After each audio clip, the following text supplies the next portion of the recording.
हाँ समझी जी, मैं आपसे मंगलाचरण करने के लिए रिक्वेस्ट करती हूँ।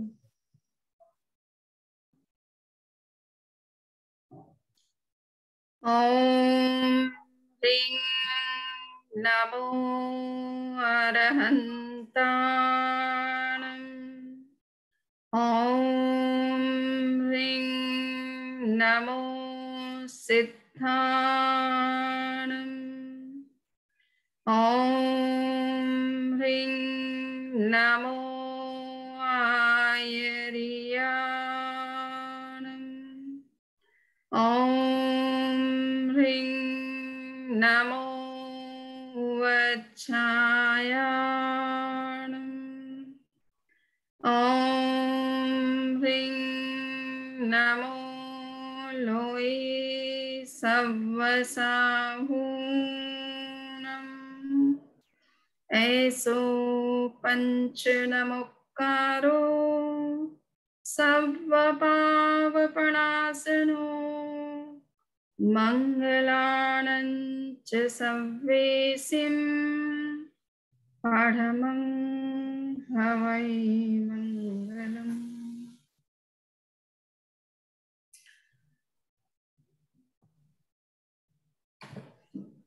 वंदना में समृद्धि जी, आदरणीय समृद्धि जी, विद्वानगण और सब स्वाध्याय, आप सबका स्वागत करती हूँ।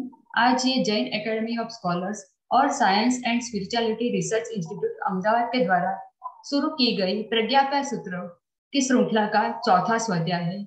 ये कोर्स में जानने के योग्य और कह जा सके ऐसी सब बातों, जीव और अजीव राशियों के बारे में बताया है, वो हम जानेंगे। आगे हमने रूपी जीव, अजीव, उनके बारे में समझा। पिछले सेशन में हमने जीव तत्वों में समूचिम, अपर्याप्ता, पर्याप्ता, सूक्ष्म और बाधक विविध एकेंद्रीय जीवों के बारे में समझा। आगे हम त्रस्तकाय जीवों के बारे में समझेंगे। यह प्रवचन श्रृंखला में हमें समृद्ध जी श्री चैतन्य प्रज्ञा जी, जो हाल में फ्लोरिडा इंटरनेशनल यूनिवर्सिटी में प्राध्यापक है और जैन शास्त्रों पे जिनका प्रभुत्व है, उनसे सीखने का सौभाग्य हमें प्राप्त हुआ है। पार्टिसिपेंट के प्रश्नों को अंत में लिया जाएगा। तब तक आप सभी को अपना माइक म्यूट रखने के लिए मैं विनती करती हूँ। मैं समृद्धि से आगे का बताने के लिए अनुरोध करती हूँ। समृद्धि का इस मंच पे स्वागत है।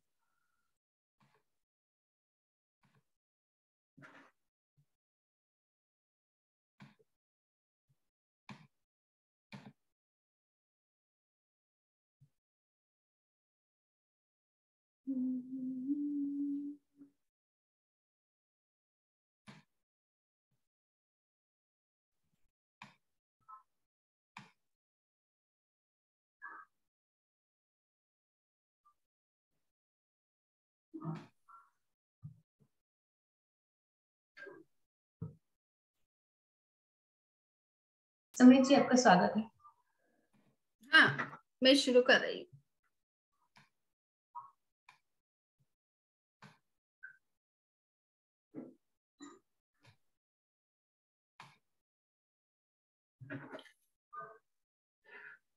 तो पिछले हमने 3 लेक्चर्स में प्रज्ञापना सूत्र के प्रथम अध्याय के अंतर्गत 3 जो वक्तव्य हुए हैं, उनमें विशेष रूप से हमने अजीव तत्व को समझने की कोशिश की थी और फिर जीव तत्व की चर्चा को प्रारंभ किया था और उसमें एकेंद्रीय जीवों के स्वरूप के बारे में हमने डिटेल में विस्तार से चर्चा की है।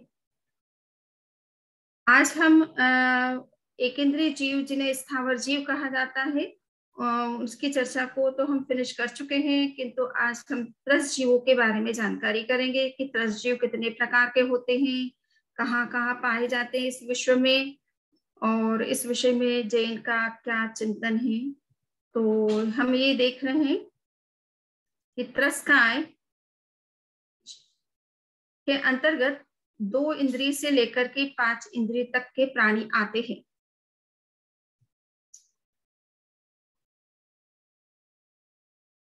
दो इंद्रिय से लेकर 5 इंद्रिय तक के जितने भी प्राणी होते हैं, 2 इंद्रिय का मतलब है कि प्रथम इंद्रिय जो स्थावर जीव होते हैं उनके पास केवल स्पर्शन इंद्रिय होती है, अर्थात उनके पास केवल बॉडी है और ज्ञान का एक ही माध्यम है, उनकी जो स्किन है, त्वचा है, उसके द्वारा ही वो चीजों को सेंस करके जानते हैं। तो उनके पास एक ही इंद्रिय है। किंतु जो दो इंद्रिय वाले प्राणी होते हैं उनके पास ज्ञान के दो साधन हैं।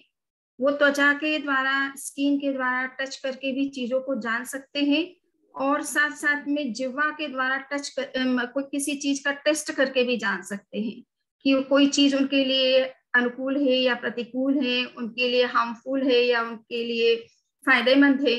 तो वो टंग के द्वारा भी किसी चीज को टेस्ट करके जान सकते हैं।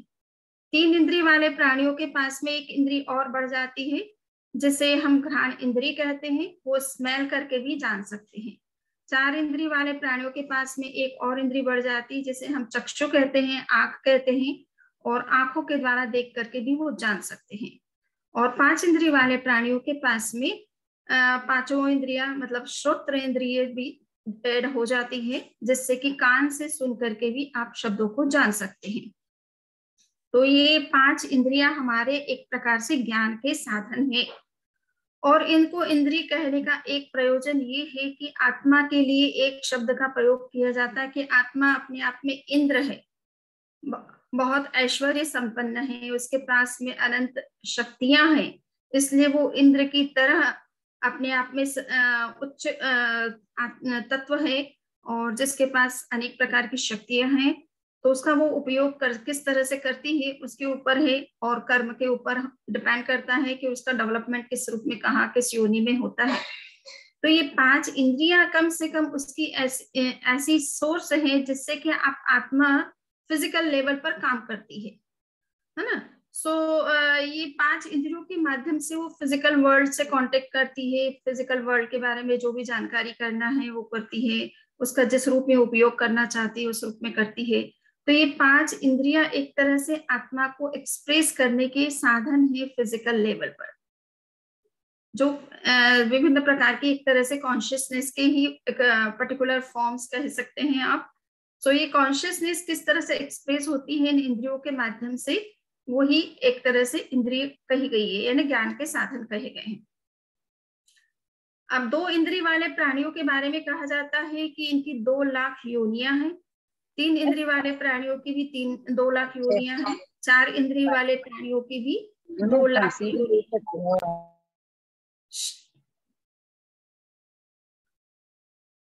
आप अपना म्यूट रखिएगा प्लीज। चार इंद्रिय वाले प्राणियों की भी जो है 2 लाख इंद्रिया योनियां कही गई है। 5 इंद्रिय वाले प्राणियों के संदर्भ में कहा जाता है कि उनकी अलग अलग नंबर वेरी करेगा। नरक के जो प्राणी हैं वो 4 लाख योनियां उनकी मानी गई है। तिर्यंच जो हुए 5 इंद्रिय वाले जो तिर्यंच प्राणी हैं उनकी भी 4 लाख योनियां मानी गई है। और मनुष्य की 14 लाख योनियां मानी गई है और देवता की भी 4 लाख योनियां मानी गई है। ऐसे टोटल अगर हम देखें तो ये 32 लाख फिगर बनता है, जिनको बर्थ प्लेसेस या स्ट्रक्चर या रिसेप्टिकल्स जो भी आप कहना चाहें। ये 32 लाख योनियां केवल त्रस्काई जीवों की बनती है। 84 लाख योनियों में से 32 लाख योनियां त्रस्काई जीवों से संबंध रखती है। और ये सारे जीव भी 2-2 प्रकार के हैं, पर्याप्त और अपर्याप्त की कैटेगरी के। तो दोनों ही तरह के जीव हो पाए जाते हैं इस सृष्टि में, पर्याप्त भी होते हैं और अपर्याप्त भी होते हैं। और कहा जाता है पर्याप्त के सहारे असंख्य अपर्याप्त जीवों की उत्पत्ति होती रहती है। अब थोड़ा सा विस्तार से हमें समझने की कोशिश करें कि ये 5 इंद्रिय वाले जो प्राणी होते हैं इनकी उत्पत्ति कैसे होती है। तो त्रस्काय, विशेष रूप से त्रस्काय जीवों की उत्पत्ति किस तरह से होती है। एक इंद्रिय जीवों के बारे में तो हम जानते हैं, पृथ्वी, पानी, अग्नि, वायु और वनस्पति। तो ये नेचुरल जो सोर्सेस हैं वो उसके बारे में हमें काफी कुछ जानकारी है ही। किंतु अभी हम त्रस्काय जीवों के संदर्भ में देखेंगे कि इनकी उत्पत्ति की क्या प्रक्रिया है और उसमें एक इंद्रिय जीवों की उत्पत्ति की प्रक्रिया भी सामने आती है। 3 तरह से जीवों की उत्पत्ति होती है। उत्पादश कहलाती है, उत्पाद एक प्रक्रिया कहलाती है। समुच्चम एक प्रक्रिया कहलाती है और गर्भज एक प्रक्रिया कहलाती है। इन जीवों की उत्पत्ति इस 3 तरीकों से होती है। तो जो उत्पाद प्रक्रिया से उत्पन्न होते हैं वो या तो देवता होते हैं या नरक के प्राणी होते हैं, जिनकी जो उत्पन्न होने की जो प्रक्रिया है वो एक विशेष प्रकार की प्रक्रिया है, जिसमें वो एक स्थान विशेष में पैदा होते हैं और उस स्थान विशेष का एक पर्टिकुलर आकार होता है, पर्टिकुलर स्ट्रक्चर होता है। तो वो सीधे वहीं पर उत्पन्न होते हैं और एक तरह से कहा जाता है देवता के बारे में कि जब वो पैदा होते हैं तो वो 32 वर्ष के युवक की भांति यंग होते हैं। और वह जिस स्थान पर वो पैदा होते हैं वो एक प्रकार से शैया की टाइप का होता है, बेड टाइप का स्ट्रक्चर होता है जहां वो पैदा होते हैं और सीधे 32 वर्ष के युवा की भांति होते हैं उनकी बॉडी का स्ट्रक्चर। इसी तरह से नरक के प्राणी के बारे में कहा जाता है कि वो नरक में कुछ इस तरह से दीवारों में जैसे छेद होते हैं, उस तरह के स्थान बने हुए हैं जिन्हें कुंभी कहा जाता है। और अंदर से वो बहुत चौड़ी होती है किंतु उसका मुख बहुत संकड़ा होता है और उसमें वो जीव उत्पन्न होते हैं। तो जब उन जीवों को बाहर निकाला जाता है तो शरीर तो उनका बहुत बड़ा है किंतु जो कुंभी का मुख है वो बहुत छोटा होता है। तो जब उनको निकालना होता है तो कैसे निकाला जाए, तो कभी कभी उनके टुकड़े करके निकाला जाता है और फिर वापस वो पारे की भांति उनका शरीर वापस जुड़ जाता है। तो ये उत्पादज प्रक्रिया होती है जिसमें उत्पाद प्रक्रिया से ये देवता और नरक के प्राणी उत्पन्न होते हैं। समूर्चिम प्राणी के बारे में कहा गया है कि एक इंद्रिय से लेकर के असंगी पंचेंद्रिय, असंगी का मतलब होता है कि जिनमें माइंड का डेवलपमेंट नहीं है, ऐसे 5 इंद्रिय तक के जितने भी जीव हैं, तो एक इंद्रिय से लेकर के असंगी पंचेंद्रिय तक के जितने भी जीव हैं उनके पास में माइंड का डेवलपमेंट नहीं होता है और वो अपनी इंद्रियों के माध्यम से ही ज्ञान करते हैं, जो कुछ करते हैं उनकी जो इंद्रिया उपलब्ध है। तो उन जीवों की जो उत्पत्ति है वो समूर्छिम मानी गई है। समूर्छिम अर्थात वो माता पिता के गर्भ प्रक्रिया से उत्पन्न नहीं होते हैं, उनको अनुकूल वातावरण जहाँ कहीं मिलता है उस वातावरण में उनकी उत्पत्ति होती है। तो कहीं वातावरण अनुकूल होता है तो वो उत्पन्न हो जाते हैं, अनुकूल नहीं होता तो उन जीवों की उत्पत्ति नहीं भी होती है, या प्रतिकूल वातावरण पैदा होने पर वो समाप्त भी हो जाते हैं। तो ये समूर्छिम जीव जो है बिना गर्भज प्रक्रिया के या माता पिता के संयोग के बिना जहां कहीं इनको अनुकूल वातावरण मिलता है, कंड्यूसिव एनवायरमेंट मिलता है, वहीं इन जीवों की उत्पत्ति हो जाती है। और गर्भज जो है वो विशेष रूप से 3 तरह के गर्भज प्राणी होते हैं, जरायुज, अंडज और पोतज। जरायुज का मतलब होता है कि जो जन्म लेने के समय में किसी झिल्ली में लिपटे हुए होते हैं, मेम्ब्रेन में लिपटे हुए होते हैं। तो जैसे मनुष्य हैं, गाय भैंस के बच्चे हैं, तो ये किसी झिल्ली के अंदर होते हैं और उस कारण से इनको जरायुज कहा जाता है। अंडज वो होती है जो अंडों से पैदा होते हैं, तो जितने भी पक्षी हैं वो प्राय करके अंडों से ही पैदा होते हैं और भी कुछ इस तरह के प्राणी हो सकते हैं। सो कहने का मतलब है जो भी अंडों से पैदा होते हैं वो अंडज कहलाते हैं। और पोतज उन्हें कहा जाता है जो खुले अंगों के साथ पैदा होते हैं। तो कई पशु में जो उत्पत्ति होती है तो उनके अंग खुले हुए होते हैं, नहीं वो किसी झिल्ली में लिपटे हुए नहीं होते, ओपन होते हैं। तो ये पोतज जो है उस तरह के पंचेंद्रिय प्राणी माने गए हैं जो खुले अंगों के साथ पैदा होते हैं, किसी प्रकार के मेम्ब्रेन में लिपटे हुए नहीं होते। ये मैं थोड़ा सा ऐड करना भूल गई हूँ। सो जस्ट आपको इस आगे की प्रक्रिया में नहीं जाना है, मैं थोड़ा सा ये जोड़ रही थी यहाँ पर कि कुछ जीव जो है रसों में पैदा होते हैं, जैसे फलों के रस है, अन्य चीजों के पदार्थों के रस, रसीले चीजें होती है उसमें पैदा होते हैं। ये एक संस्वेदज करके भी एक जीवों की प्रक्रिया है। तो वो जरूरी नहीं है, पंचेंद्रिय में नहीं आएंगे अभी। सो जस्ट ये है कि संस्वेदज जीव भी पैदा होते हैं, पसीने से भी जीवों की उत्पत्ति हो जाती है। अभी मैं ये थोड़ा बताना चाह रही हूँ कि ये जो जितने भी प्रकार के हम अभी बात कर रहे हैं त्रस जीवों में, विशेष रूप से 2 इंद्रिय से लेकर के 5 इंद्रिय तक के जीवों की बात हम जो कर रहे हैं, ये प्राय करके इस त्रस नाड़ी के अंदर ही उत्पन्न होते हैं, इससे बाहर नहीं पाए जाते हैं। एक इंद्रिय प्राणी तो आपको अन्य जगह भी देखने को मिल सकते हैं, लोक के अन्य हिस्सों में भी देखने को मिल सकते हैं, किंतु ये 5 त्रस जितने भी प्राणी होते हैं ये केवल इस त्रस नाड़ी के अंतर्गत पाए जाते हैं, जो 14 रज्जु हाइट में है और 1 रज्जु विड्थ इसकी मानी गई है। सो ये इतनी से भाग के अंदर ही सभी प्रकार के देवता हैं, सभी प्रकार के नरक के प्राणी हैं, और सभी प्रकार के जो 2 इंद्रिय से लेकर 5 इंद्रिय तक के जितने भी मनुष्य या पशु हैं, वो सबकी उत्पत्ति केवल त्रस नाड़ी के अंतर्गत ही होती है। इससे बाहर वो ये जीव नहीं देखने को मिलते हैं। और अब ये आपको बता रहे हैं कि नरक के जो प्राणी होते हैं वो 7 प्रकार के माने गए हैं, और उनकी 4 लाख योनियां मानी गई है। तो ये 7 प्रकार की नरक जो है यहाँ पर अधोलोक के अंतर्गत आती है। इसमें 7 तरह के नरक के प्राणी उत्पन्न होते रहते हैं। और ये मध्यलोक कहलाता है, जहाँ मनुष्य लोक कहलाता है। सो मध्यलोक के अंतर्गत ही मनुष्य लोक भी है, परंतु मध्यलोक भी बहुत बड़ा है, और जैन के हिसाब से अनेक द्वीप और समुद्र इस मध्यलोक के अंतर्गत हैं। तो हम जो है मनुष्य विशेष रूप से 2.5 द्वीप में पाए जाते हैं, मध्यलोक के अंतर्गत 2.5 द्वीप के अंदर ही पाए जाते हैं। आगे के द्वीप में मनुष्य नहीं पाए जाते हैं, दूसरे जलचर जीव पाए जा सकते हैं, दूसरे और अन्य दूसरे जीव 2 इंद्रिय से लेकर के 4 इंद्रिय तक के जीवों की उत्पत्ति उधर में हो सकती है। तिर्यंच पंचेंद्रिय जीवों की उत्पत्ति हो सकती है, किंतु मनुष्य नहीं पाए जाते। ये है स्वर्ग, जिन्हें जहाँ देवताओं की उत्पत्ति होती है।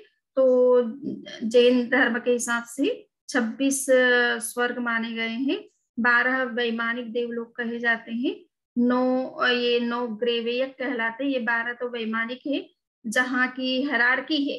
हेरारकी मीन्स कोई इंद्र है, उनके अंडर में सामानिक देव है, सामानिक देवों के अंडर में कुछ देव है, उन देवों के अंडर में कुछ देव है। इस तरह से हेरार्किकल सिस्टम है।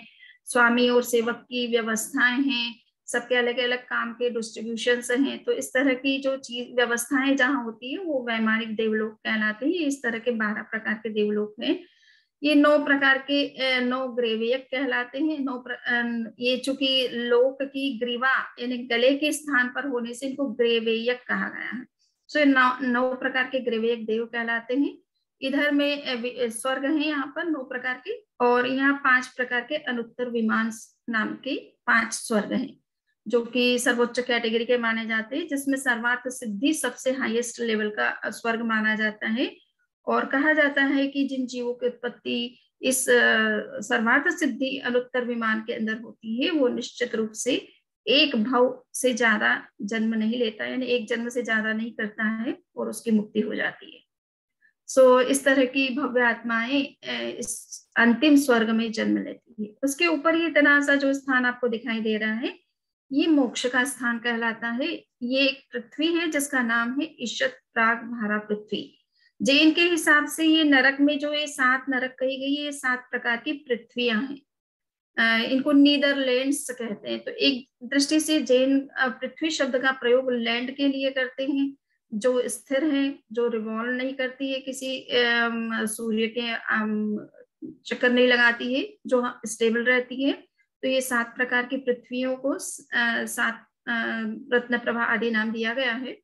और ये एक 8वीं पृथ्वी है जो मोक्ष के अंदर है, और जहां मुक्त आत्माओं का निवास रह होता है। तो ये इसका नाम है ईशत प्राग भारा पृथ्वी। ये 8वीं पृथ्वी मानी गई है। तो ये सब एक प्रकार से स्थिर है, स्टेबल है, मूव नहीं करती है, रिवॉल्व नहीं करती है। सो ये हमें थोड़ा सा कंसेप्ट पृथ्वी का क्या कंसेप्ट है जैन दर्शन में, ये थोड़ा समझना जरूरी है। तो आपको ये मैंने जस्ट मोटा मोटी ये बताया है कि ये त्रस नाड़ी, इसको त्रस नाड़ी कहा जाता है, जिसके अंदर त्रस जीवों की उत्पत्ति होती है। इससे बाहर त्रस जीव उत्पन्न नहीं होते हैं। तो ये है। अभी हम चल रहे हैं कि जितने हमने अभी प्राणियों के बारे में चर्चा की है, तो 2 इंद्रिय, 3 इंद्रिय, 4 इंद्रिय तक तो हमें क्लियर है, और उसके कई प्रकार हैं। अब उन सब प्रकारों की चर्चा करने से काफी विस्तार भी हो जाएगा, और मुझे नहीं लगता कि उसकी इतनी जरूरत है यहाँ पर अभी चर्चा करने की।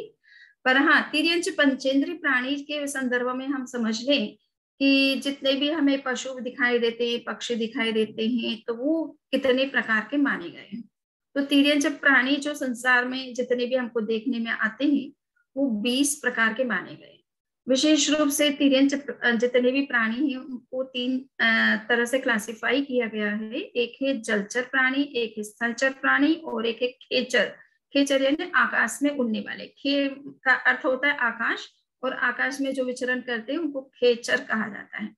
भूमि पर जो विचरण करते हैं उनको स्थलचर कहा जाता है, जल में जो रहते हैं उनको जलचर कहा जाता है। तो ये 3 तरह से तिर्यंच प्राणियों का क्लासिफिकेशन किया गया है। अब जलचर के अंतर्गत तो हम जानते हैं कि मछलियां होती है, कच्छप होते हैं, ग्राह होते हैं, मगर होते हैं, सुनसुमार होते हैं, और इनकी लगभग 12.5 लाख कुल कोटियां मानी गई है, अर्थात 12.5 लाख प्रकार की प्रजातियां मानी गई इन जीवों की।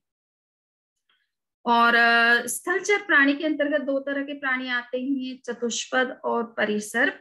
चतुष्पद का मतलब है कि जिसके 4 खुर होते, एक खुर होता है, और मतलब पैर 4 होते हैं, और वो एक खुर वाले भी हो सकते हैं, 2 खुर वाले भी हो सकते हैं, गंडीपद वाले भी हो सकते हैं, सनक पद भी हो सकते हैं। तो इस तरह से ये 4 तरह की चतुष्पद प्राणी होते हैं। तो एक खुर का मतलब है कि जिसके पैरों में जब वो नीचे का हिस्सा है उसमें एक ही लाइन दिखाई देगी, किसी के 2 दिखाई देगी, किसी का पैर गोल होगा और किसी के पैरों में नाखून होंगे, जैसे शेर के पैरों में नाखून होते हैं, हाथी का पैर गोल होता है, गाय का पैर जो है एक खुर वाला होता है और 2 खुर वाले, इस तरह से। सो कहने का मतलब है कि ये 10 लाख प्रजातियां चतुष्पद प्राणियों की मानी गई है। परिसर्प जो है वो 2 तरह के प्राणी हैं, उर परिसर्प और भुज परिसर्प। उर परिसर्प यानी सीने के बल पर रेंगने वाले जो जीव होते हैं उनको उर परिसर्प कहते हैं, और भुजाओं के आधार पर यानी अपनी भुजाओं के बल से चलने वाले जो धरती पर पृथ्वी पर चलने वाले जो जीव हैं उनको भुज परिसर्प कहा जाता है। तो उर परिसर्प के अंतर्गत जैसे सांप है, अजगर है, आसालिक है, महोरग है, ये इस तरह की जीवों की जीवों की गणना की जाती है, और इनकी भी प्रजातियां लगभग 10 लाख मानी गई है। और इसी तरह से भुज परिसर्प जो है उसके अंतर्गत नेवला, खिसकोली यानी छिपकली इत्यादि, और ये उंदर मीन्स चूहा। सो ये इस तरह के जो प्राणी हैं वो भुज परिसर्प के अंतर्गत आते हैं, ये अपनी भुजाओं के बल पर चलते हैं। तो इनकी भी 9 लाख कुल कोटियां मानी गई है। अब ये है कि ये सभी जीव दोनों तरह के हो सकते हैं, पशु में और पक्षियों में दोनों तरह के जीव हो सकते हैं। कुछ जीव समूर्छिम होते हैं, कुछ गर्भज होते हैं, कुछ गर्भ से पैदा होते हैं और कुछ अपने आप वातावरण अनुकूल मिलने पर पैदा होते हैं। और ये देखिए आसालिक जो है ये असंगी होता है और समूर्छिम होता है। अब ये आपको थोड़ा सा बताना चाहूंगी कि आसालिक एक प्रकार का ड्रैगन टाइप का जीव होता है जो जमीन के अंदर पैदा होता है, और अंतर मुहूर्त में यानी 48 मिनट के अंदर पैदा भी हो जाता है और समाप्त भी हो जाता है। किंतु ये बड़ा काम करता है। काम ये करता है कि जब कभी किसी वासुदेव या चक्रवर्ती की सेना को नष्ट करना होता है, जिनकी सेना कितनी बहुत बड़ी सेना होती है, तो उस छावनी के नीचे ये पैदा हो जाते हैं और पूरा एक शहर जितनी मिट्टी ये 48 मिनट्स के अंदर अंदर खा लेते हैं और इतना बड़ा गड्ढा कर देते हैं कि पूरा का पूरा शहर उसके अंदर समा जाता है। तो ये इस तरह की चर्चा मिलती है, और ये विशेष रूप से जब चक्रवर्ती होते हैं या वासुदेव होते हैं उस समय इस तरह के ड्रैगन टाइप के बड़े बड़े सर्प पैदा होते हैं जमीन के अंदर, जो कभी जब कभी उसको उनको चक्रवर्ती या बलदेव वासुदेव की जब सेना को नष्ट करना होता है तब इस तरह के सर्प की उत्पत्ति होती है। तो ये समूर्छिम होता है, ये किसी के गर्भ से पैदा नहीं होता है, अपने आप ही उस समय की स्थितियों में अपने आप इनकी उत्पत्ति हो जाती है। तो समूर्छिम भी हो सकते हैं और कुछ जीव गर्भज भी हो सकते हैं। ये जो 5 प्रकार के आपको मैंने तिर्यंच पंचेंद्रिय 3 तरह के जो ब्रॉडर क्लासिफिकेशन किया गया है, तो इन जीवों की उत्पत्ति दोनों तरीके से होती है। अब हम मनुष्य के बारे में थोड़ा सा जानकारी करिए कि मनुष्य के बारे में क्या कुछ कहा गया है, तो वो हमारे लिए जानना बहुत जरूरी है। तो ये है कि मनुष्य जैन धर्म के हिसाब से पूरा जो यूनिवर्स है उसका जो मध्य भाग है जिसे हम मध्य लोक कहते हैं, उस मध्य लोक के अंदर अनेक द्वीप और अनेक समुद्र है, और सबसे सेंटर में और सबसे छोटा जो द्वीप है उसे जम्बू द्वीप कहा गया है, जहां हम अभी हैं। और जम्बू द्वीप के बाद में एक समुद्र की माना गया है जिसे लवण समुद्र कहा गया है। उसके बाद फिर एक द्वीप माना गया है जिसे धातुकी खंड कहा गया है। उसके बाद फिर समुद्र माना गया है, जैसे कालोदधी समुद्र, इसका पानी ब्लैक है। और उसके बाद फिर एक द्वीप आता है जिसका नाम है पुष्कर द्वीप एक्चुअल में, परंतु उसके आधे भाग में मनुष्य पाए जाते हैं, इसलिए यहाँ पर पुष्करार्ध नाम दे दिया है। वास्तव में इसका नाम, फुल नाम तो उसका पुष्कर द्वीप है। तो ये जो ढाई द्वीप सब मध्य लोक के सबसे सेंटर में जो द्वीप है, उन द्वीपों में विशेष रूप से ये जम्बू द्वीप, धात्की खंड और आधा पुष्कर, इन ढाई द्वीप के अंदर ही मनुष्य पाए जाते हैं। और विशेष रूप से मनुष्य तीन जगह पाए जाते हैं इस मध्यलोक में। एक तो कर्म भूमि में पाए जाते हैं, अकर्म भूमि में पाए जाते हैं और अंतर्द्वीप में पाए जाते हैं। तो अंतर्द्वीप के विशेष रूप से ये ऐसे इंट्रा आइलैंड्स हैं जो कि लवण समुद्र के अंदर सिचुएटेड है, तो वहां पर ये स्थित हैं। वहां पर जो मनुष्य पाए जाते हैं उनको अंतर्द्वीपज मनुष्य कहा जाता है। सो ये कहा जाता है कि जम्बू द्वीप में भरत क्षेत्र, 3 तरह के क्षेत्र हैं सभी ये द्वीपों के अंदर, जम्बू द्वीप हो, चाहे धात्की खंड हो, चाहे पुष्करार्ध द्वीप हो, इनमें 3 तरह के क्षेत्र हैं, यानी 3 तरह की लैंड्स हैं एक तरह से कहना चाहिए। तो भरत है, ऐरावत है और महाविदय है, अर्थात हर द्वीप को 3 तरह से डिवाइड किया गया है। तो भरत कहलाता है, एक पार्ट भरत कहलाता है, एक पार्ट उसका ऐरावत कहलाता है और एक महाविदय कहलाता है। विशेष रूप से जो साउथ पार्ट है किसी भी आइलैंड का, चाहे वो जम्बू द्वीप हो, चाहे धात्की खंड हो, चाहे पुष्करार्ध द्वीप हो, उसका जो साउथ पार्ट है उसमें भरत क्षेत्र जो होते हैं, उसके नॉर्थ पार्ट में ऐरावत क्षेत्र होते हैं, उसके पूर्व और पश्चिम भाग में महाविदय होता है। इसी तरह से आप अभी देख रहे हैं कि जम्बूद्वीप के अंदर एक भरत है, एक ऐरावत है और एक महाविदय है। अब धात्की खंड को लीजिए, तो धात्की खंड में आपको 2 तरह से डिवीजन देखने को मिलेगा, पूर्व और पश्चिम भाग मिलेगा। सो पूर्व में आपको 2 भरत देखने को मिलेंगे, 2 ऐरावत क्षेत्र मिलेंगे और 2 महाविदय मिलेंगे। और इसी तरह से धात्की खंड में 2 भरत, 2 ऐरावत और 2 महाविदय। तो पूर्व और पश्चिम इस तरह से धात्की खंड के 2 डिवीजन हो जाते हैं। तो एक भाग के अंदर एक भरत, एक ऐरावत और एक महाविदय है, और दूसरे भाग में 1 भरत, 1 ऐरावत और 1 महाविदय। ऐसे टोटल 6 वहां पर कर्म भूमियां हो जाती है। इसी तरह से पुष्कर अर्ध पुष्कर द्वीप है, उसमें भी 2 भरत है, 2 ऐरावत है, 2 महाविदय है। तो उसका भी पूर्व पश्चिम डिवीजन होता है। सो उसके आधार पर उसमें भी 2 चीजें हो जाती है। तो कहने का मतलब है कि ये 15 कर्म भूमियां हैं जो विशेष रूप से ढाई द्वीप के अंदर होती है, जहाँ की मनुष्य पाए जाते हैं। और ये मनुष्य स्पेशली माना जाता है कि कर्म भूमि में जो पैदा होने वाले मनुष्य हैं वो ही मुक्त हो सकते हैं, बाकी अन्य मनुष्य की मुक्ति डायरेक्ट वहां से जहां वो पैदा हो रहे हैं वहां से पॉसिबल नहीं है। हर मनुष्य को कर्म भूमि के अंतर्गत ही जन्म लेकर के मुक्त होना होता है। परंतु किसी संयोग से, किसी देव के संयोग से अगर कोई कर्म भूमि में पैदा हुआ मनुष्य अकर्म भूमि में किसी कारण से उसको किडनैप करके वहां रख दिया जाता है, छोड़ दिया जाता है, तो फिर वो वहां से जा सकता है। और समुद्र से भी वो अगर कोई किसी को समुद्र में डाल दे और उसकी मुक्ति होनी हो उस भाव में, तो समुद्र से भी मुक्ति हो सकती है। परंतु वो होना कर्म भूमि का मनुष्य चाहिए। तो ये हमें खास समझने की इसमें बात है। और अब मैं आपसे बता रही हूँ कि लवण समुद्र के अंदर 56 जो है इंट्रा आइलैंड्स हैं, उसके अंदर आइलैंड्स हैं। तो वहां पर 56 जो है उसके अंदर 56 टाइप्स के मनुष्य हैं।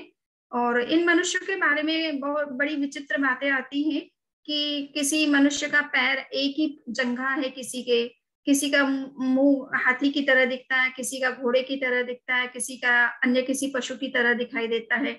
सो ऐसे विचित्र टाइप के मनुष्य हैं। इनके चेहरे हमारे सामान्य मनुष्य की तरह दिखाई नहीं देते हैं, बहुत डिफरेंट टाइप के दिखाई देते हैं और लगता ही नहीं कि ये एक तरह से मनुष्य जैसे हैं क्या। सो इनको आजकल वो एक्स्ट्रा टेरेस्ट्रियल ह्यूमन बीइंग्स के बात सुनते हैं और एलियन ह्यूमन बीइंग्स के बारे में बात सुनते हैं। तो कुछ कुछ उसी तरह के ये आकृतियां इनकी देखने को आपको मिलेगी। और इसका विवेचन स्थानांक सूत्र में भी बहुत विस्तार से किया गया है। इन जीवाभिगम में भी किया गया है। तो इन जीवों का काफी विस्तार से अगर जानना है तो अलग से उसका एक लेक्चर करें, तब पता चलेगा कि कितने प्रकार की, ये 56 प्रकार के जो आइलैंड्स हैं, इंट्रा आइलैंड्स हैं जो लवण समुद्र के अंदर है, वहाँ किस किस तरह के मनुष्य पाए जाते हैं, उनकी आकृतियां किस किस प्रकार की है और उनका बिहेवियर क्या होता है, वो क्या कुछ करते हैं, और कितने बड़े बड़े ये आइलैंड्स हैं, कितनी दूरी पर स्थित है, उनका कितना विस्तार है, वो विड्थ में और लेंथ में कितने बड़े हैं। सो ये सारी चर्चाएं काफी कुछ विस्तार से दी हुई है आगमों में।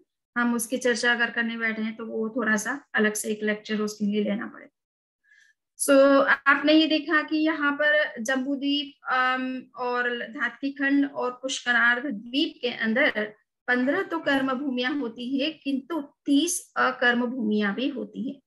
वो अकर्म भूमियां कौन कौन सी है, तो कहा जाता है कि हेमवत, हिरण्यवत, हरिवर्ष, रम्यक वर्ष, देवकुरु और उत्तर करु, ये 6 अकर्म भूमियों के नाम है। तो जम्बूद्वीप के अंदर एक हेमवत है, एक हिरण्यवत है, एक हरिवर्ष है, यस, और एक रम्यक वर्ष है, एक देवकुरु और एक उत्तर कुरु है। ऐसे करके 3 तो जम्बूद्वीप के अंदर कर्म भूमि मानी गई है और 6 अकर्म भूमियां मानी गई है। ऐसे कुल आपको 9 प्लेसेस मिलेंगे जहां मनुष्य पाए जाते हैं। लवण समुद्र में आप देखेंगे तो यहाँ 56 अंतर्द्वीपीय लवण समुद्र में ये सब और कुछ नहीं है। वहां जो द्वीप है, आइलैंड्स हैं, उन पर मनुष्य जो पाए जाते हैं तो वो 56 प्रकार के हैं, इसलिए 56 यहाँ अंतर्द्वीपज मनुष्य कहे गए। धात्की खंड में आपसे बताया कि यहाँ पर 6 तो कर्म भूमियां हैं और इसी तरह से हर डबल जो है अकर्म भूमियां होने से करीबन 12 जो है अकर्म भूमियां हो जाती है। तो टोटल नंबर जो है यहाँ पर 18 बन जाता है जहां पर मनुष्य पाए जाते हैं। कालोदधी समुद्र में कोई तरह के मनुष्य नहीं मिल सकते हैं, वो तो वैसे समुद्र है और वहां ऐसा कोई मनुष्य की उपस्थिति नहीं है। पुष्करार्ध द्वीप जो है उसमें भी इसी तरह से 6 कर्म भूमियां हैं और 12 अकर्म भूमियां हैं, टोटल 18 ऐसे क्षेत्र हैं जहां मनुष्य पाए जाते हैं। तो ये क्षेत्रीय आधार पर, जोग्राफिकल जो है डिवीजन के आधार पर 101 प्रकार के मनुष्य माने जाते हैं। ये जोग्राफिकल डिवीजन है कि ये पर्टिकुलर इतनी लैंड्स पर जो मनुष्य है। अब इनमें भी फर्दर अलग अलग कंट्रीज हो सकती है, अलग अलग स्टेट्स हो सकते हैं, अलग अलग तरह के मनुष्य हो सकते हैं, वो एक सब डिविजन है, बट ब्रॉडर डिवीजन के आधार पर ये 101 प्रकार के मनुष्य माने जाते हैं। मनुष्य अब ये जो आपसे हमने बताया कि कर्म भूमि में मनुष्य पाए जाते हैं, अकर्म भूमि के अंदर मनुष्य पाए जाते हैं, अंतर्द्वीप के अंदर मनुष्य पाए जाते हैं, तो ये टोटल 101 प्रकार हो गए। और ये दोनों ही तरह के मनुष्य पर्याप्त और अपर्याप्त दोनों कैटेगरी के होते हैं, इस वजह से उनको 202 प्रकार का मान लिया गया है। और इन्हीं मनुष्यों की गंदगी में 14 स्थानों में जो जीव मनुष्य पैदा होते हैं उन्हें समूर्चिम मनुष्य कहा जाता है। तो चूंकि ये मनुष्य 101 प्रकार के हैं और पर्याप्त मनुष्य होने पर ही उनकी गंदगी में जीवों की उत्पत्ति होती है, इसलिए समूर्चिम जीवों की उत्पत्ति के प्रकार 101 ही माने गए हैं, 202 नहीं माना गया है। क्योंकि अपर्याप्त जीव तो जस्ट श्वास लेता है और छोड़ने के समय उसकी डेथ हो जाती है, तो उसको इतना टाइम ही नहीं मिलता कि उसके शरीर से ऐसा कोई एक्सक्रेट निकले और जिसमें जीवों की उत्पत्ति की संभावना बने। तो इसलिए अपर्याप्त मनुष्यों से कोई जीवों की उत्पत्ति फर्दर नहीं हो पाती है। बट हाँ, ये है कि जो गर्भज प्राणी हैं और पर्याप्त बन चुके हैं, उनके शरीर से जो कुछ गंदगी निकलती है उससे जिन मनुष्यों की उत्पत्ति होती है उन्हें समूचिम मनुष्य कहा जाता है। और वो मनुष्य चूंकि 101 प्रकार के हैं पर्याप्त मनुष्य, और इसलिए उनके जो समूचिम जो कैटेगरी है वो भी 101 प्रकार की मानी गई है। तो 15 प्रकार के कर्म भूमि के मनुष्यों की गंदगी में पैदा होने वाले समूचिम मनुष्य 15 प्रकार के हो जाते हैं। कर्म भूमि के में जो उत्पन्न हो रहे उनकी गंदगी में पैदा होने वाले मनुष्य 30 प्रकार के हो जाते हैं। और अंतर्द्वीप में पैदा होने वाले मनुष्य की गंदगी में पैदा होने वाले जो मनुष्य है समूचिम मनुष्य, वो 56 प्रकार के हो जाते हैं। टोटल 101 टाइप्स जो हैं वो हो जाते हैं। अब बात यहाँ पर इतनी सी है कि कर्म भूमि के मनुष्य जो हैं वो संगी मतलब उनके अंदर माइंड का डेवलपमेंट होता है बाकी ये जो दूसरे प्रकार के हैं यौगलिक, इनके अंदर ये संगी भी माने जाते हैं, मिथ्यात्वी भी माने जाते हैं, और इनकी मुक्ति मोक्ष जाना इनके लिए संभव नहीं है। केवल कर्म भूमि के अंदर जो जन्म लेते हैं वो ही मनुष्य धर्म को समझते हैं, और व्यापार आदि क्रियाएं भी वो ही करते हैं। कर्म भूमि के जितने भी मनुष्य हैं वो एक तरह से स्वर्गीय वातावरण जैसा उनको वातावरण मिलता है, यानी नेचर पर वो कम्प्लीटली डिपेंडेंट है। नेचर में कल्प वृक्ष पैदा होते हैं, उन कल्प वृक्षों के आधार पर ही उनकी आवश्यकताओं की पूर्ति होती है, तो उनको अलग से कोई व्यापार, बिजनेस, कोई सामाजिक व्यवस्था की जरूरत नहीं होती है। तो वो एक तरह से फ्री आज भी जंगलों में या फॉरेस्ट का लाइफ ही उनका चल रहा है, और पेड़ों पर ही वो डिपेंडेंट है। परंतु वो पेड़ कल्प वृक्ष कहलाते हैं, जो एक तरह से पुण्यवान जीवों के लिए उस तरह के वृक्ष धरती पर पैदा होते हैं। तो सामान्य मनुष्य उन पेड़ों का लाभ नहीं ले पाता है। तो ये मनुष्य अपने आप में एक दृष्टि से देखा जाए तो कुछ विशेष पुण्यवान होते हैं, जो अकर्म भूमि में पैदा होकर के कल्प वृक्षों का ही इनके आधार पर अपना जीवन चलाते हैं। उनको अलग से कुछ और विशेष कुछ करने की जरूरत नहीं होती है, ना ये धर्म करते हैं, ना और किसी प्रकार का बिजनेस या कोई प्रकार का व्यापार आदि कुछ नहीं करते हैं।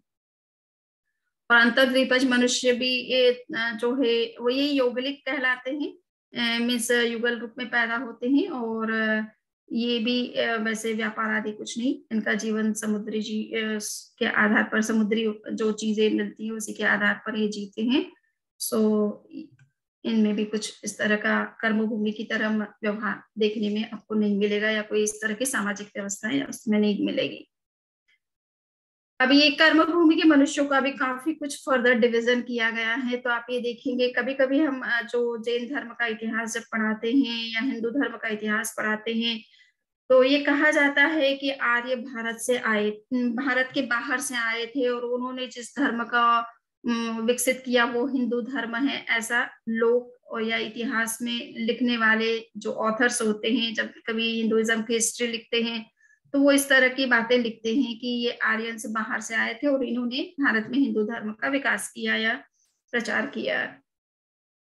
किंतु आप जब आगमों को देखेंगे तो ये बात सच नहीं लगती है।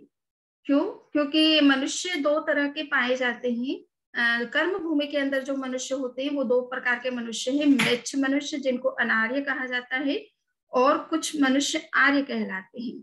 आर्य मनुष्यों के अंतर्गत, आर्य का मतलब वो श्रेष्ठ कैटेगरी के मनुष्य है, उत्तम कैटेगरी के मनुष्य है, और म्लेच्छ थोड़े जो हैं वो धर्म आदि को, हिंसा अहिंसा आदि को, इन चीजों को समझते नहीं है। तो उनका जीवन बिल्कुल कहना चाहिए कि हिंसा आदि से जुड़ा हुआ है, और धर्म या मूल्य या ये सब बातें उनकी नॉलेज में नहीं होती है ज्यादा। सो उनका जीवन एक तरह से बिल्कुल बहुत ही सामान्य, बहुत ही लोअर लेवल का लाइफ होता है, समझ लीजिए।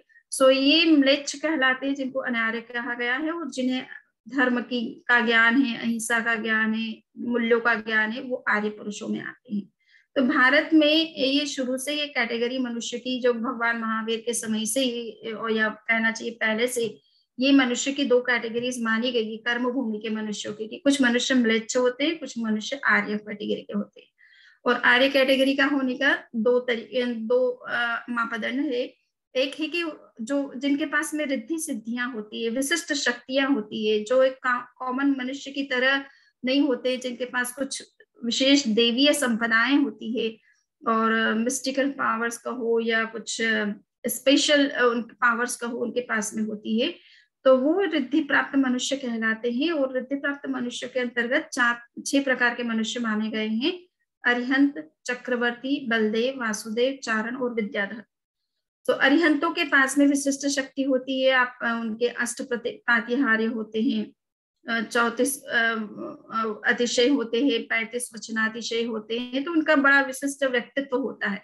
इसी तरह से चक्रवर्ती के पास भी अनेक प्रकार की 9 निधियां होती है। वो चाहे तो सुबह बीज बोए और शाम को फसल तैयार हो जाती है उनके बीज बोने से, उनके पास इस तरह की निधियां होती हैं। तो और बड़ी सेना को भोजन कराना है तो वो तुरंत अपनी एक निधि का प्रयोग करके तुरंत पुनः भोजन तैयार करवा सकते हैं। सो इस तरह की अनेक शक्तियां चक्रवर्ती के पास में होती हैं। 14 रत्न उनके पास में होते हैं, जो एक आम व्यक्ति के पास नहीं मिलेंगे आपको कभी।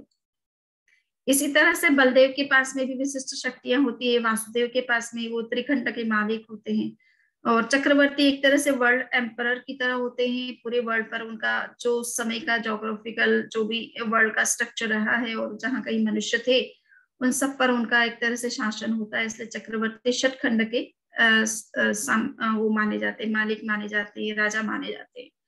और वासुदेव 3 खंड के मालिक माने जाते हैं। तो इनकी भी अपनी विशिष्ट शक्तियां होती है, अनेक देव शक्तियां इन सबकी सेवा करती है, अरिहंतों की, चक्रवर्ती की, बलदेव की, वासुदेव की, इसलिए ये विशिष्ट महापुरुष माने जाते हैं। तो हिंदू परंपरा में विशेष रूप से जिनको विष्णु कहा जाता है या परम ब्रह्म कहा जाता है, तो वो एक तरह से वासुदेव ही है जो हिंदू परंपरा के आराध्य हैं, इष्ट हैं, जिन्हें सर्वोच्च स्थान दिया गया है धर्म के क्षेत्र में, और जिनकी शिक्षाओं और जीवन को ही फॉलो किया जाता है धर्म के नाम से। और चारण होते हैं, चारण का मतलब होता है कि विशिष्ट ये शक्ति संपन्न, रिद्धि संपन्न होते हैं, इनके पास मिस्टिकल विशेष पावर्स होती हैं, और इस पावर के कारण से वो चाहे तो आकाश में गमन कर सकते हैं। यानी आप आज एरोप्लेन से जाते हैं, यात्रा करते हैं आकाश में, आपको जाना है तो परंतु ये बिना किसी एरोप्लेन की सपोर्ट के, केवल अपनी इस रिद्धि शक्ति जो उनके जंघा के अंदर होती है, उस जंघा शक्ति से ही ये आकाश में गमन कर सकते हैं और बहुत दूर तक जा सकते हैं। कहा जाता है कि चारण मुनि जो है वो 8वां जो द्वीप है, जैसे नंदीश्वर द्वीप कहा जाता है, वहां तक वो ट्रेवल करते हैं, चैत्यालयों के दर्शन करते हैं। तो इस तरह से शक्ति उनके अंदर होती है। विद्याधर, इनके पास भी विशिष्ट प्रकार की विद्याएं होती हैं। वर्तमान में वो सारी विद्याएं एक तरह से लुप्त हैं। अगर किसी को थोड़ी बहुत जानकारी भी है तो वो उस व्यक्ति को ही पता है, और किसी को जल्दी से पता नहीं है। तो 700 प्रकार की महाविद्याएं मानी गई है। उन विद्याओं का यानी मंत्रों का विशेष प्रयोग करने से जो अभिलषित चीजें चाहिए उस व्यक्ति को वो सब मिल जाती है। तो इस तरह की शक्तियां विद्याधरों के पास में थी, और वर्तमान में वो हमारे अभी नॉलेज में नहीं है कि वो विद्याएं किस तरह की थी, वो मंत्र कौन से थे जिनसे क्या काम हो सकता था। तो आप ये सोचिए कि इस तरह के ये रिद्धि प्राप्त मनुष्य ये आर्य मनुष्यों के अंतर्गत आते हैं। तो देखिए वासुदेव भी आर्य कहलाते हैं। हिंदू धर्म के आराध्य जो है वासुदेव है, उनके इष्ट वासुदेव हैं, तो वो आर्य की कैटेगरी में आते हैं। तो इसलिए आर्य कोई बाहर से नहीं आए, भारत के अंदर के जो ये महापुरुष है इनको आर्य कहा जाता है, और इनको फॉलो करने वाले व्यक्ति जो है वो आर्य मनुष्य के एक परंपरा में आने वाले आर्य मनुष्य कहलाते हैं। 9 रिद्धि प्राप्त मनुष्य उनको कहा जाता है जिनके पास इस तरह की बलदेव, वासुदेव, चक्रवर्ती, अरिहंत की तरह विशिष्ट शक्तियां या विशिष्ट पावर्स तो उनके पास नहीं है, किंतु उनके पास में कुछ इस तरह का हुनर है, इस तरह की स्किल्स हैं, या इस तरह का स्पेशलाइजेशन है पर्टिकुलर किसी फील्ड में, और उसके कारण से समाज में उनकी प्रतिष्ठा होती है उस कार्य के कारण से। तो वो जो है 9 रिद्धि प्राप्त आर्य कहलाते हैं। तो वो भी कई प्रकार के हैं। तो आप यहाँ देख रहे हैं करीबन 9 प्रकार के आर्य माने, 10 प्रकार के इस तरह के आर्य माने गए हैं जिनको 9 रिद्धि प्राप्त आर्य कहा जाता है। उसमें है क्षत्रार्य, यानी 25-25.5 प्रकार के ऐसे देश माने गए हैं जहाँ के मनुष्य को, जहाँ उत्पन्न होना एक तरह से क्षत्रिय दृष्टि से उत्तम माना जाता है। तो जैसे कि भारत में उत्पन्न होना वो क्षत्रार्य की दृष्टि से, आर्यावर्त के जितने 25-25.5 देश हैं उनमें जो पैदा होते हैं उनको क्षत्रार्य कहा जाता है। कुछ लोग जाति से आर्य होते हैं, यानी उनका जाति, उनकी जो रेस है या कुल है, जिस परिवार में वो पैदा होते हैं तो उसकी प्रतिष्ठा होने से वो आर्य कहलाते हैं। कुछ कुलार्य कहलाते हैं, यानी जाति का मतलब होता है पिता का कुल, और कुल का मतलब होता है माता का कुल। तो माता के कुल के हिसाब से ये 6 तरह के कुल माने गए हैं, जिसमें उग्र, यादव वगैरह इस तरह के जो भोज और राजन्य इस तरह के 6 प्रकार के कुल माने गए। इनमें जो पैदा होते हैं उनको कुलार्य कहा जाता है। कर्मार्य, कर्म की दृष्टि से ये जो कपड़ा बनाते हैं, बर्तन का व्यापारी है इत्यादि, जो 6 तरह के व्यापार माने जाते हैं जिनको भगवान ऋषभ ने अपने समय में लोगों को सिखाया था, वो कर्मार्य के अंतर्गत आते हैं। शिल्पार्य, सुथार, लोहार आदि को शिल्पार्य माना जाता है। भाषार्य, भाषा की दृष्टि से ये अर्धमागधी भाषा को जो बोलना जानता है, और ब्राह्मी लिपि जो 18 प्रकार की लिपि भगवान ने सिखाई थी, भगवान ऋषभ ने अपनी पुत्रियों को, सो वो लिपियों को जानने वाला को भाषार्य कहा जाता था। ज्ञानार्य यानी मति ज्ञान, श्रुत ज्ञान, अवधि ज्ञान, मन प्रयोग ज्ञान, केवल ज्ञान, जो भी इस तरह के विशिष्ट ज्ञान जिनके पास में है वो ज्ञानार्य कहलाते हैं। दर्शनार्य, दर्शनार्य का मतलब होता है कि जिनके अंदर सम्यक दर्शन है। तो वो सम्यक दर्शन भी दो तरह से होता है, कुछ सराग मनुष्यों के अंदर भी होता है, कुछ मतलब वीतराग मनुष्यों का भी अपना सम्यक दर्शन होता है। तो वो दो कैटेगरी मानी गई। इसी तरह से चारित्रार्य, चारित्र की दृष्टि से किसके पास मतलब 5 चारित्र जिनके पास में है, साधुत्व जिनके पास में है, वो भी चारित्र की दृष्टि से आर्य पुरुष माने जाते हैं। सो इस तरह से कई तरह का डिवीजन है। अभी बहुत ज्यादा डिटेल में जाने से थोड़ा सा याद रखना मुश्किल हो जाएगा। ओके, सो मैं यहाँ थोड़ा सा ये बताना चाह रही हूँ कि 56 अंतर्द्वीप का थोड़ा सा आपको जानकारी देने के लिए कि ये द्वीप जो है लवण समुद्र के अंदर है। और आप ये देख रही है कि ये ईशान, ये प्राय करके विदिशाओं में है, ये द्वीप विदिशाओं में है। मूल दिशाएं उत्तर, दक्षिण, पूर्व, पश्चिम है। और इन दिशाओं के मध्य की जो दिशाएं हैं उनको विदिशा कहते हैं। तो आप ये देखिए कि ईशान दिशा जिस उसको कहा जाता है कि जो उत्तर और पूर्व के बीच में होती है। तो इसमें ये इतने प्लेसेस हैं जहाँ की ये मनुष्य पाए जाते हैं। 7 ऐसी जगह हैं जहाँ देखिए एक और यानी उसकी एक ही जगह है। कुछ मनुष्यों के कान हाथी वो है यानी अश्व की तरह दिखते हैं। किसी के मुख, ये आदर्श का मुझे देखना पड़ेगा, है कर्ण, ओके, अश्वमुख। ये अश्वमुख यानी घोड़े की तरह जिसका मुख है। अश्वकर्ण, किसी के कान अश्व की तरह है। या है और अश्व में थोड़ा क्या डिफरेंस है मुझे थोड़ा देख करके बताना है। ठीक है, उल्का मुख होता है और घन दंत होते हैं। तो ये इस तरह से 7 प्रकार के जो मनुष्य हैं वो एक प्रकार की ईशान दिशा की तरफ जो स्थित अंतर्द्वीप है उनमें पाए जाते हैं। इसी तरह से आग्नेय दिशा में ये 7 प्रकार के मनुष्य पाए जाते हैं जिसमें आभासी के गजकर्ण है, यानी किसी के कान हाथी की तरह है। मेंढ मुख है, किसी का मुंह मेढे की तरह है। हस्ती मुख, किसी का मुख हाथी की तरह है, किसी का शेर की तरह दिखता है, किसी का मेघ मुख होता है, किसी का लस्ट दंत। तो ये इस तरह के 7 प्रकार के इसमें पाए जाते हैं। इसी तरह से नैऋत्य दिशा में 7 अंतर्द्वीप है और उसमें वैशानिक यानी किसी के मतलब विषाण मीन्स सिंह है लगे हुए, जैसे पशु के सिंह होते हैं। गोकर्ण होते हैं, किसी का गाय के जैसा कान है। अयोमुख और सिंह मुख, सिंह की तरह मुख है। किसी के कान नहीं है, अकर्ण जैसा दिखता है। विद्युन्मुख दिखता है, कोई गूढ़ दंत दिखता है। और ये नेक्स्ट है वायव्य द्वीप, इसमें नांगोलिक शशकुलीकर्ण यानी पुड़ी जिस तरह से होती है, हम पुड़ी खाते हैं उस तरह का गोल गोल जिस तरह का कान होता है। एक गोमुख यानी गाय की तरह मुख है। व्याघ्र मुख, व्याघ्र की तरह मुख जिसका दिखता है। कर्ण प्रावरण माइट बी के उनके कान इस तरह से एक तरह से ढके हुए से दिखते हैं। विद्युत दंत और शुद्ध दंत। तो इस तरह से 7 प्रकार की आपको ये दिखाई दे रहे हैं। तो 7 चौक 28, ठीक है ना। तो एक दिशा मतलब एक द्वीप एक तरफ जो होती है एक तरफ के जो 28 हैं, दूसरी तरफ 28 है पूर्व में और पश्चिम में। इस तरह से 28 करके 7 करके सॉरी कितना हुआ 28, सॉरी हाँ, एक तरफ 28 है और दूसरी तरफ इसी तरह से 28 है। ऐसे करके 56 टोटल अंतर्द्वीप बन जाते हैं।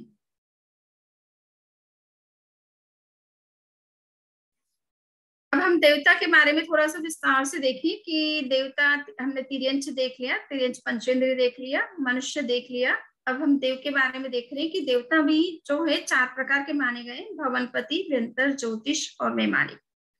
सो भवनपति जो है 10 प्रकार के देव माने जाते हैं। व्यंतर जो है 8 प्रकार के माने जाते हैं। ज्योतिष देव 5 प्रकार के माने जाते हैं जिनको हम एस्ट्रोनॉमिकल जो बॉडीज है, सूर्य है, चंद्र है, ग्रह है, नक्षत्र है, तारा है, इन सब की भी गणना कराई गई है कि चंद्र कितने हैं, सूर्य कितने हैं, ग्रह कितने हैं, नक्षत्र कितने हैं, तारा कितने हैं, इनकी भी एग्जैक्ट नंबर बताया गया है शास्त्रों में। और वैमानिक जो देव हैं, वैमानिक देवों में 2 तरह के देव हैं, कल्पोपन्न और कल्पातीत देव कहलाते। कल्पोपन्न का मतलब है कि जिसमें स्वामी सेवक का यानी हायरार्की है जहां पर, और व्यवस्थाएं हैं कि कौन इंद्र है, इंद्र के नीचे सामानिक है, सामानिक के नीचे अदर देव हैं, उनकी फिर कुछ फर्दर व्यवस्थाएं हैं कि कौन क्या काम करेगा। सो उस तरह की जो देव व्यवस्थाएं जहाँ जिन स्वर्गों में है वो कल्पोत्पन्न कहलाते हैं। और जहाँ इस तरह की व्यवस्था नहीं है, सभी स्वतंत्र है, इंडिपेंडेंट है, कोई किसी के अंडर में नहीं है, अपने तरीके से चलते हैं, वो कल्पातीत देव कहलाते हैं। उसमें 9 ग्रैवेयक होते हैं और 5 अनुत्तर विमान के देव होते हैं। सो इस तरह से देवताओं की भी करीबन 49 प्रकार माने गए हैं। ये भी ब्रॉडर आपको क्लासिफिकेशन बता रही हूँ, ग्रॉस डिवीजन बता रही हूँ, बट इनमें भी काफी कुछ और डिविजन्स हैं जिसकी चर्चा अलग से करने पर पता चलेगा। सो एनी हाउ हम जो देख रहे हैं, अब मैंने टोटल जस्ट यहाँ पर आपको संसार के में जितने भी तरह के प्राणियों की चर्चा अभी तक हमने की है उसका एक कहना चाहिए चार्ट यहाँ पर दिया गया है। गुजराती भाषा में है पर वो कोई खास बात नहीं है। आप ये देख रहे हैं कि 1 इंद्री, 2 इंद्री, 3 इंद्री, 4 इंद्री और 5 इंद्री वाले प्राणी हैं, और वो सबकी चर्चा हम डिटेल में विस्तार से सब कुछ कर चुके हैं। सो ये पूरे चार्ट के अंदर वो सारा विवेचन संसारी जीवों का देखने को मिलता है। So I think I have completed the discussion on about the mobile living beings from 2 sensed to 5 sensed living beings। और आप किसी को कोई क्वेश्चन है तो all are welcome।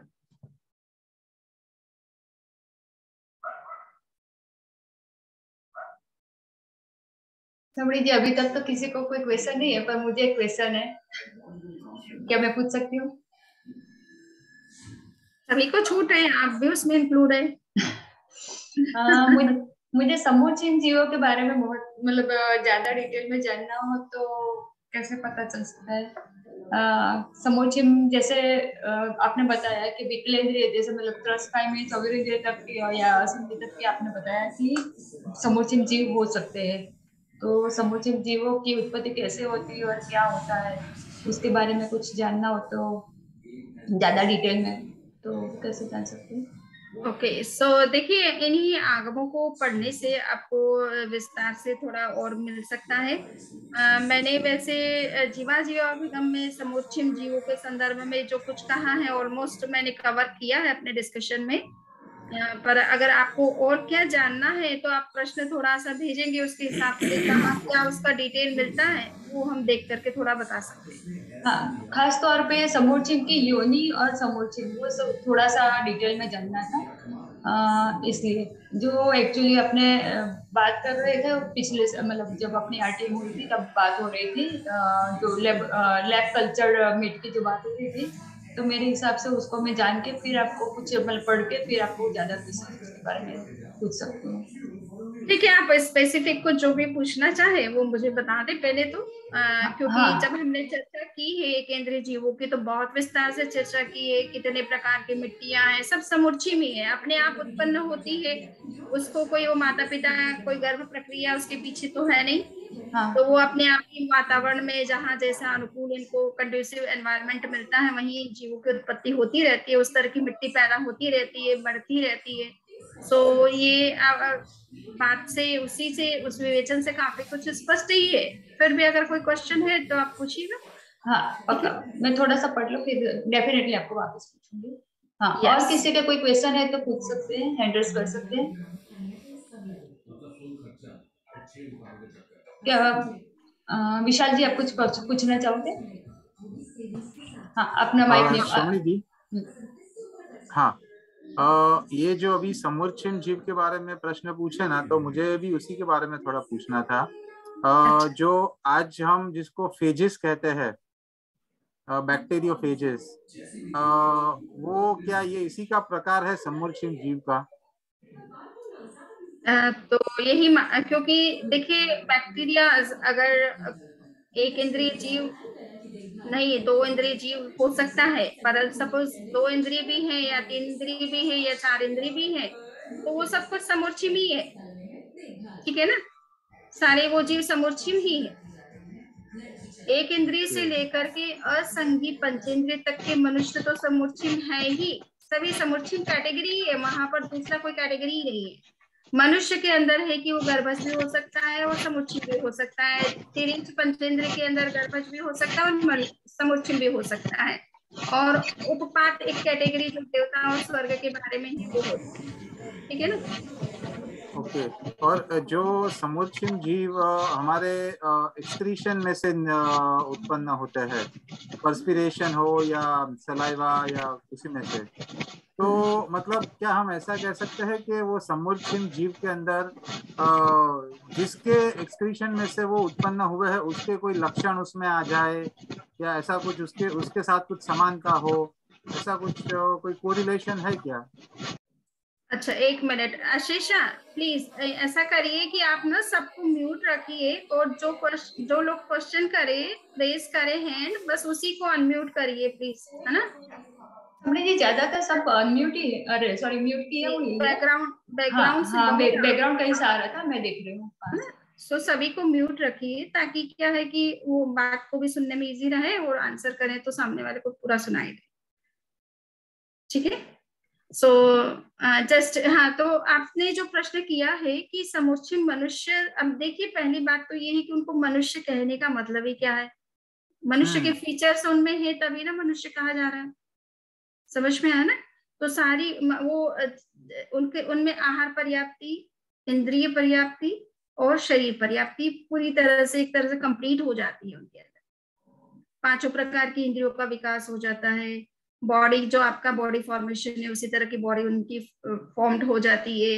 एंड आहार पर्याप्ति, जिस तरह से आप आहार ग्रहण कर सकते हैं, आप में कैपेबिलिटी आ जाती है, उसी तरह से वो एनवायरमेंट से जो चीजें उन्हें लेना है वो लेना शुरू कर देते हैं। सो वो मनुष्य की तरह बाकी सब चीजें बस जस्ट है कि श्वास का रेस्पिरेटरी सिस्टम उनका डेवलप हो रहा है और वो श्वास लेना जस्ट शुरू करते हैं और इतने में डेथ हो जाती है उनकी। सो वो कंप्लीट नहीं हो पाते हैं और जब वो इनकम्प्लीट स्टेट में होते हैं तो आपके लिए वो विजिबल नहीं बन पाते, क्योंकि जब तक बॉडी सारी पर्याप्तियां जो जो नेसेसरी है वो जब तक कंप्लीट नहीं होती तब तक वो जीव दूसरों को दिखाई नहीं देता है, ठीक है ना। सो मनुष्य की तरह आपको 6 पर्याप्तियां होनी चाहिए। सो अगर वो आपने पूरी जब तक नहीं करोगे तब तक आप दूसरों के लिए विजिबल नहीं हो सकते, एक्सेसिबल नहीं है, ठीक है।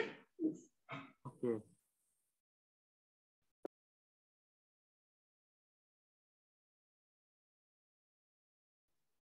मंडल सर, आप कुछ पूछना चाहोगे?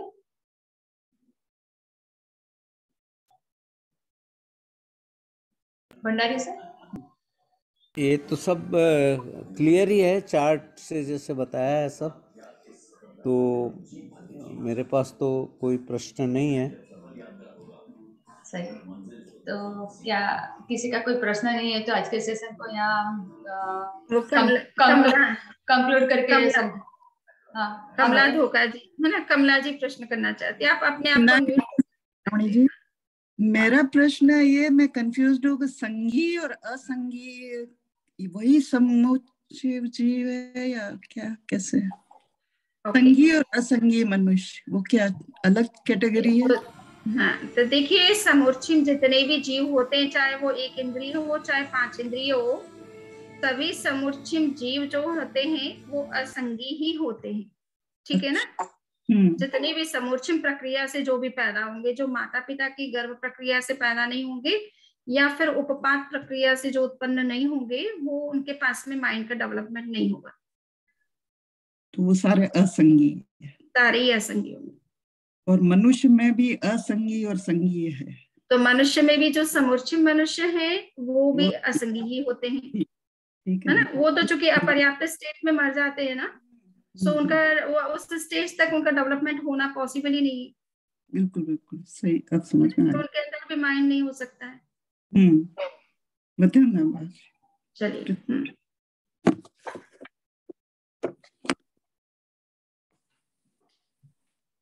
और किसी के कोई क्वेश्चन?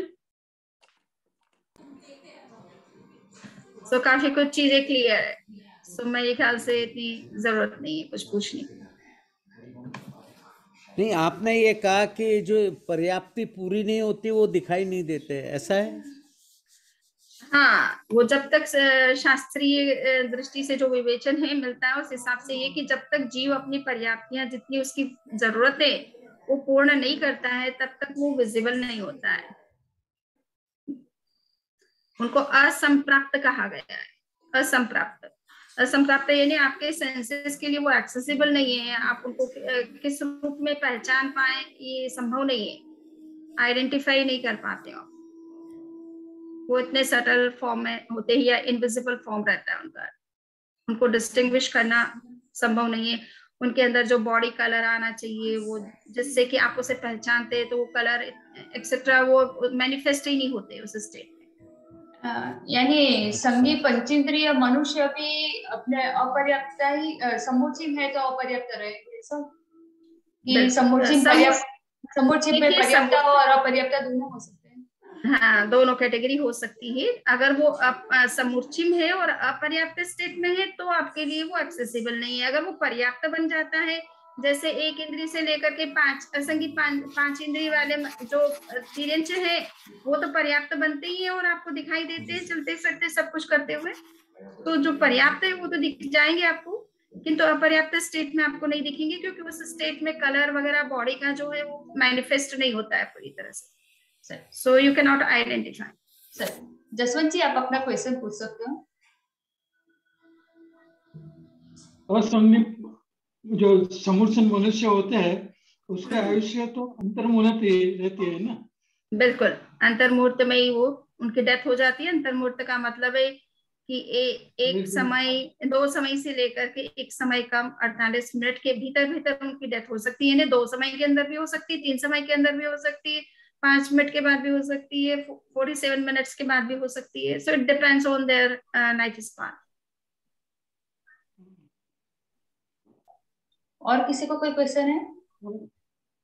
हाँ जसवंत जी आपका कोई क्वेश्चन कंटिन्यू? हाँ, और ये असंगी जो समूर्छन मनुष्य जो है वो एक जगह पे 15 प्लेसेस है उसमें उत्पन्न, जैसे पित्त, कफ, श्लेष्म वगैरह उत्पत्ति स्थान उसकी वो बताई गई है। हाँ हाँ, 14 प्लेसेस, 14 प्रकार के। हाँ हाँ ठीक है। ब्लड के अंदर भी हो सकते हैं, पित्त जो होता है उसके अंदर भी हो सकते हैं, अन्य जो हमारी बॉडी की चीजें हैं उसके अंदर भी वो जीव उत्पन्न हो सकते हैं। सो यस, यूरिन वगैरह, मोशन वगैरह, ये सब चीजों में जीवों की उत्पत्ति संभव है। हाँ तो समीर जी आज का सेशन यहाँ आपने कंक्लूड करके फिर समाप्त कर सकते हैं। हाँ ओके। हाँ बहुत मेरी नेक्स्ट जो है गुरुवार को संभवतः मैं थोड़ा न्यू जर्सी जा रही हूँ और ट्रेवल उस समय फ्लाइट में रहूंगी, इसलिए हो सकता है लेक्चर संभव नहीं होगा, तो आप नेक्स्ट गुरुवार को लेक्चर नहीं रहेगा, इससे नेक्स्ट में रह सकते हैं। ठीक है? हाँ समझ। तो मैं सबकी ओर से आपका आभार प्रकट करता हूँ कि आपने बहुत अच्छे से समझाया। ये बड़ा विस्तृत सब्जेक्ट है और कितने प्रकार हैं ये सब बताया, तो आपका बहुत बहुत आभार। तो हमने अभी जीवा हमने प्रज्ञापना सूत्र का फर्स्ट चैप्टर कंप्लीट किया है। फर्स्ट चैप्टर, ओके, 36 चैप्टर्स हैं टोटल। सो हमने केवल फर्स्ट को कंप्लीट किया है और उसमें लगभग 4 लेक्चर्स में वो पूरा चैप्टर कवर हुआ है, और सारी डिटेल्स हम आपसे डिस्कस नहीं कर पाए जितना उसमें और भी दिया गया है, क्योंकि टाइम की लिमिट है। और दूसरा ये है कि जो पहली बार सुनता है उसको इतना डिवीजन में वो फिर लॉस्ट हो जाता है, तो जो ब्रॉडर डिवीजन से हैं वो हमने आपसे डिस्कस किए हैं। आप सभी को बहुत बहुत धन्यवाद है। अच्छे से लेक्चर को ऑर्गेनाइज किया आप सभी ने और अच्छा पार्टिसिपेशन भी देखने को मिला है। धन्यवाद है इसके लिए। हाँ हम आपके आभारी हैं। आज आपने हम आपके आभारी हैं। हाँ समृद्ध जी, आज आपने 32 लाख योनिया का त्रस्ताई जीवों की बताई, पर्याप्त के सहारे अपर्याप्त जीवों की उत्पत्ति होती है वो भी बताया, देवता और नारक का उत्पाद से सीधा युवा पैदा होते हैं वो भी बताया, असालिक असंगी समूर्छिम होते वो भी बताया, 303 तरह के मनुष्यों के बारे में बताया, बहुत सारी जानकारी दी। आपका बहुत बहुत धन्यवाद। ये सब जीवों के बारे में समझने से उनके प्रति हमारी संवेदना भी बढ़ेगी ऐसी आशा रखते हैं, और अजीव के बारे में समझने से जीव और अजीव के अनादि काल के संबंध को समझने में सहायता रहेगी। इस आशा के साथ इस श्रृंखला का आयोजन किया गया है। हमारे विज्ञान पर आधारित श्रृंखला का अगला सेशन 21 फरवरी सोमवार को रहेगा। प्रज्ञाप्य सूत्र के आगम पे आधारित है। उसका यही श्रृंखला का अगले गुरुवार को छोड़ के उसके बाद के गुरुवार को सेशन होगा। हम विश्व के सभी जीवों के प्रति हमारी मंगल कामना के साथ आज के सेशन को यहाँ विराम देते हैं। अणु परमाणु शिव बनी जाओ, आखा विश्व मंगल थाओ, सर्वे जीवो मोक्षे जाओ, अहम मैया अमर रहो। वंदा में समृद्धि। वंदा में वंदा में नमन स्वामी समझी। हाँ ओके ठीक है जसवंत।